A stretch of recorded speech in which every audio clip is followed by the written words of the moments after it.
Hi guys, this is Edward Tech 40. For today, meron tayong unboxing and tutorial review about dito sa Smart Wi-Fi camera. Ang pangalan nito is B380 Pro. Ito siya guys. At ang model nito is Q6. Mabibili nyo to guys sa online Shopee. Iwan ko na lang yung link niya para sa ibang details ng ating product. So, samahan nyo ako, check natin yung ating product and ituturo ko sa inyo kung paano natin siya i-set up sa ating mga mobile phones. Let's go!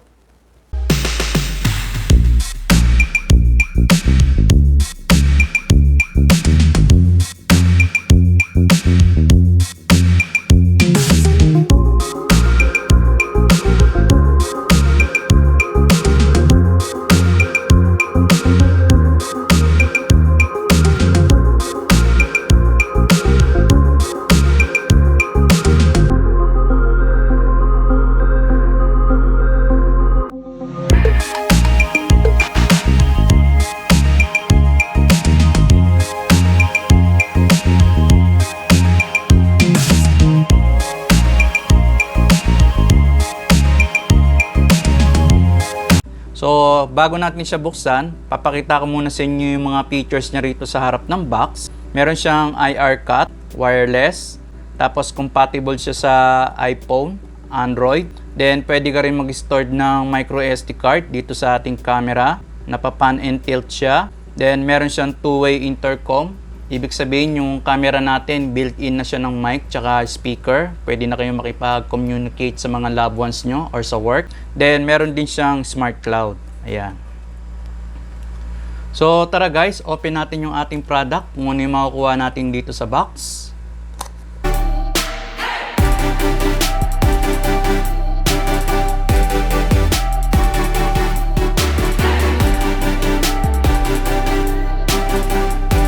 So guys, ito lahat yung nakuha natin sa box, yung ating Q6 camera. Ayan. Maganda yung design. Bali, dalawang kulay yung pagpipilian nyo nito pag umorder kayo, white tsaka black. Then meron tayo ditong USB line cable tsaka power adapter. Then yung mga accessories niya. And the last yung ating manual. Kung meron kang time, pwede mong basahin yung manual natin. Sa Q6 camera natin guys, may makikita kayo dito sa gilid niya. Ito yung kanyang speaker. Then sa harap ng camera natin, ito yung kanyang lens. Tapos yung mic. Then sa ilalim nito, may makikita kayo dito na reset button. Port para sa micro SD card. Dito naman sa gilid, yung kanyang power. Insert natin yung kanyang plug. Then sa ilalim niya, ito yung ating QR code. Kung i-register na natin siya sa app. So, power muna natin yung ating Q6. Turo ko sa inyo kung paano natin siya i-set up sa ating phone.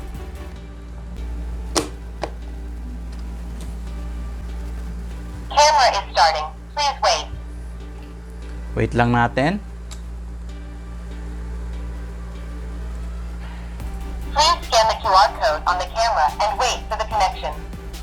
So, i-scan muna natin yung kanyang QR code dito sa manual. Ito yung manual natin guys. Scan muna natin.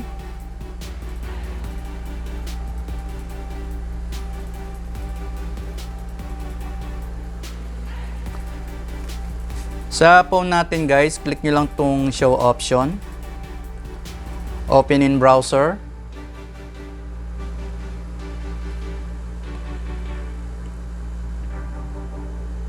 Then, mapupunta ka na sa Google Play. Tapos, lumabas na yung B380 Pro. Click nyo lang yung install.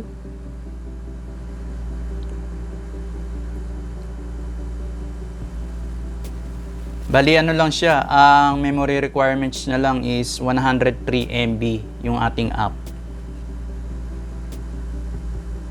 Installing na siya. Tayin lang natin.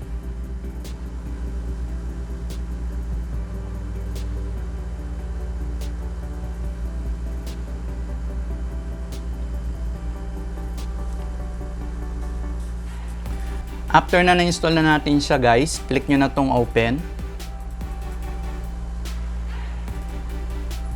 Then may lumabas dito na declaration in terms. So click nyo lang tong radio box dito sa gilid. Then click nyo na yung read and agreed. Tapos yung version ng app niya is 2.0. So click na natin tong get started. Kung wala pa tayong account nito guys, punta lang kayo dito sa register. Click nyo lang yan. Then type nyo yung email nyo. So type muna natin kung ano yung email natin. After na na-type na natin yung email, click nyo muna itong nasa taas, yung ating region. Pipiliin nyo lang is Asia. So, kumpleto na yung napila pa natin. Click na natin itong next. Yung sa email natin, check nyo yung inbox dahil nag-send si CB380 Pro app ng verification code. So, punta tayo sa ating inbox. Refresh lang natin. Then click natin to, yung sinend ni V380 Pro. So kukunin niyo yung 6 na number na to. Then i-input natin to sa app natin. After na na-input na natin yung ating verification code, click na natin to next. Then magsiset ka ng password para dito sa ating app. So set lang tayo, yung simpleng password lang. So yun guys, na-setup na natin yung ating password. So login tayo. Type nyo yung inyong email account. Then yung ginawa nating password. Then login na tayo. So wait lang natin. So yun guys, nakapasok na tayo sa app. So click lang muna natin tong I know. Get started. So ito yung ating app. Ayan. So, i-add natin yung ating Q6 camera dito sa app. So, click nyo lang tong plus button. Then, click add camera. Only this time. Then, i-scan natin yung QR code ng ating camera dito sa ilalim.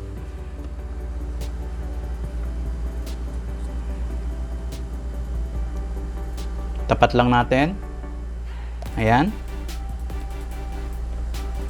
Tapos click lang natin, only this time. So yun guys, after na na-scan natin siya, nag-appear yung ating Wi-Fi. So input ko muna yung ating password ng ating Wi-Fi. After na na-input na natin yung ating password, so click na natin tong confirm. Then itatapat natin yung QR code dito sa ating camera, yung Q6. So I know, tapat natin. Receive configuration information. Connecting. Connecting na siya. Network connected. So connected na siya guys. So click na natin tong I heard network connected. Then dito naman sa admin, mag-create din kayo ng password. So simple password lang. After na nakapag-create na tayo ng password dito sa admin, click na natin tong confirm. Then may mababasa kayo dito na completed. Tapos pipili na lang kayo dito sa baba kung saan nakalocate yung camera. So sample na lang natin dito sa home. Pangalan niya. Then view device. Then may nag-appear pa siya na na save device QR code. So save lang natin yung QR code ng ating camera. Save. Click nyo lang yan. Access photos and videos on this device. So click lang natin, allow. So nag-prompt na siya ng ganito. Skip na natin siya. So dito naman guys, may lumabas na kailangan i-update yung app. So ignore muna natin, check muna natin kung working yung camera natin. Kasi mag-update naman anytime yan pag naka-online na yung ating camera. So check natin yung linaw ng ating camera. So click lang natin tong ating app. So try natin sa malayo tayo, check natin. Kung makikita nyo sa display ng app natin, ito yung quality ng ating camera. Ayan. Pwede natin siyang gamitin sa small business natin or sa work. Bali may mga iba pa siyang features dito sa baba ng app natin. Check natin yung more. Sa more natin, meron siyang alarm, motion track, tsaka inversion. Yung sa inversion, pag nakabaliktad na yung camera mo at pag chinek mo siya sa app mo, nakabaliktad, i-click mo lang yung inversion. Ito yung sample na inversion kung nakabaliktad yung camera natin. Click lang natin itong inversion. Ayan. Ganito yung inversion guys. Bumaliktad siya. So, balik na natin sa normal. Ayun yung purpose ng inversion. Bali, babaliktad yung viewing point natin. Then, check natin yung alarm kung gumagana. Caution, you are under surveillance. Caution, you are under surveillance. So, working yung alarm natin guys. So, punta naman tayo dito sa motion track. Check natin kung working yung motion track. Click natin. Enable. Then, labas na tayo dito. So, wala tayong gagalawin sa app. Galaw tayo. Check natin kung gumagana yung motion track. Ayan. So, gumagana yung motion track niya. So, disable na natin siya. So, labas naman tayo dito. Check natin kung gumagana yung sa niya, sa snapshot. Ayan. Kung makikita nyo sa app natin guys, working yung snapshot natin. Then, start naman tayo ng recording. Check natin.